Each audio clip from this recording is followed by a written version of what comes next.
Chúa thôi ta phải làm đọc đi chỗ rồi ba cao ở lôi ơi nơi ta ban lôi anh ấy ăn tiếng hay suối ban tiền bài thôi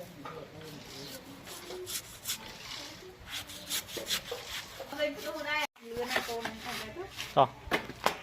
mưa mấy nhà mấy lại ngoan được cái chỗ mà ngoan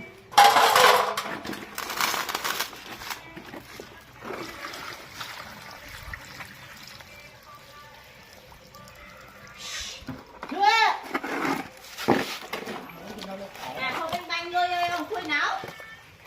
chúng ta không bao nhiêu mới trả luôn một vạn cái hơi nó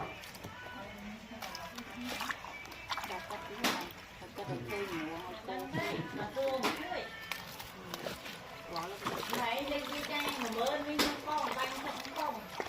ngắn đâu mình phải mất cả đàn này cho tôi của anh ba phải mới